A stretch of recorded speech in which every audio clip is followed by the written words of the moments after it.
Rebonjour chers élèves de seconde. Donc je vous retrouve pour cette ultime partie du cours sur la monarchie française, donc l'État à l'époque moderne. Alors, donc ça va être l'affirmation de l'autorité royale finalement. Comment on arrive à cette période de plein absolutisme, on va dire. Alors on commence par cette figure que je pense que vous connaissez peut-être, c'est Louis XIV personnifié en soleil. Et pourquoi il a choisi le soleil? Tout simplement parce que le soleil est un élément indispensable à la vie et surtout parce que tout tourne autour de lui. L'idée étant que le roi donc, de France est le centre de l'univers. Donc c'est une représentation d'une monarchie presque divine. Évidemment, il a fallu du temps pour en arriver là, mais il y a des prémices finalement bien avant.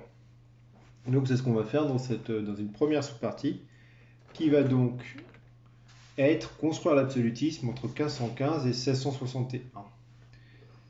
En fait, cette idée que le roi de France est un être de nature sacrée, elle n'est pas nouvelle, hein, effectivement, c'est une monarchie absolue aussi, parce que c'est une monarchie de droit divin. Le roi de France, il est choisi par Dieu pour gouverner la France et personne ne peut le remettre en question en théorie. Ça fait de la différence par rapport à d'autres souverains qui, eux, sont choisis par le roi d'avant, par une élection, qui donc on va pouvoir beaucoup plus limiter. Le roi de France a un pouvoir absolu, par essence.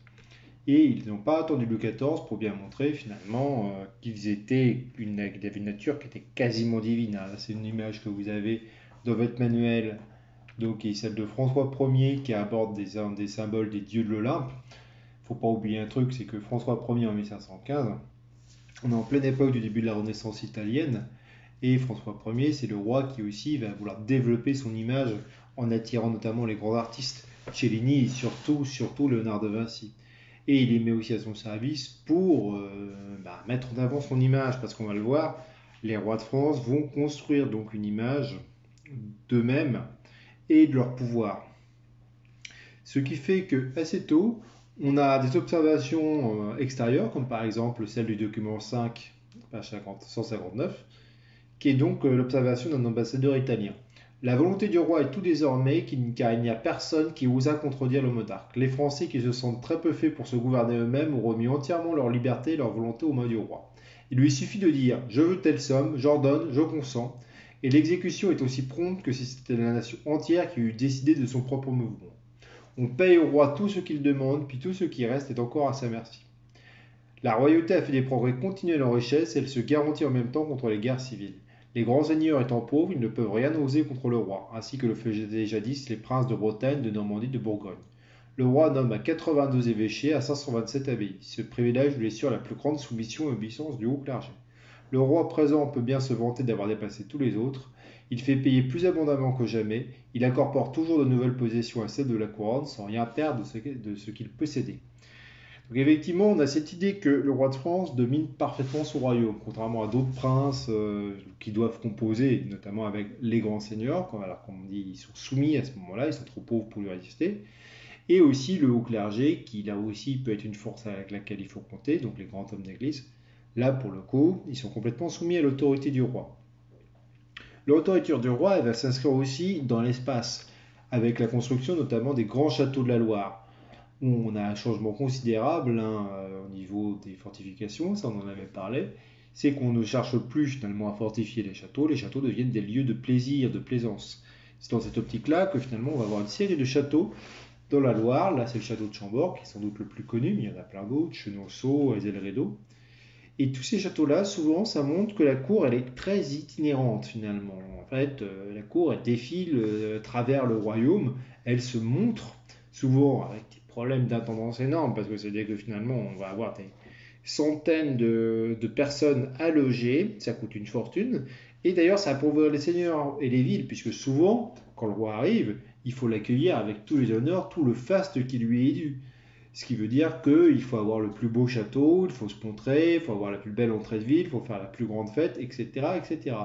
Et tout ça, c'est aussi parce que le roi ne peut pas compter sur des médias modernes comme aujourd'hui pour être présent à la télévision, à la radio, comme le font actuellement nos politiques. Hein. Finalement, on a beaucoup vu Emmanuel Macron pendant la crise du coronavirus.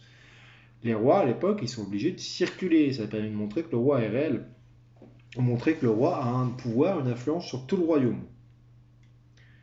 Alors, est-ce que ça veut dire qu'il n'y a pas de contestation? Pas du tout. On avait déjà vu qu'à l'époque des guerres de religion, la situation avait été difficile.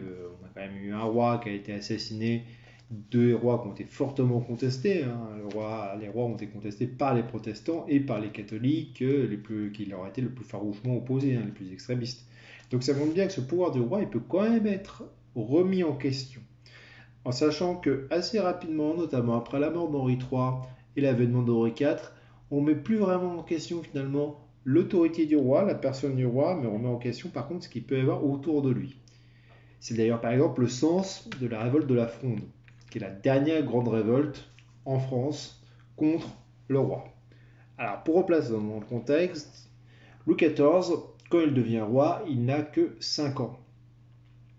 Et évidemment, il n'a pas le pouvoir réel.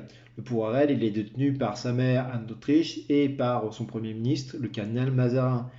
Et en plus, ces gens-là étant d'origine étrangère, Anne d'Autriche, bon, c'est une princesse espagnole, contrairement à ce que son nom indique, mais de la maison d'Autriche qui devenait l'Espagne. Le cardinal de Mazarin, il est d'origine italienne.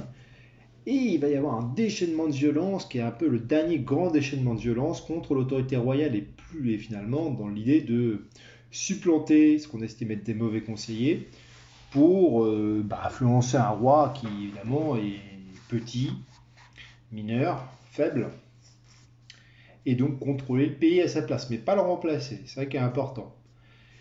On va avoir donc une révolte de la plupart des grands nobles, mais aussi des parlements. Les parlements, c'est ces pouvoirs régionaux, Rouen, Paris, Dijon, Bordeaux, qui sont parmi les seules institutions qui peuvent demander des comptes au roi, notamment, qui peuvent justement lui demander l'arrêt de certains impôts et remettre en question, via des remontrances, le pouvoir royal.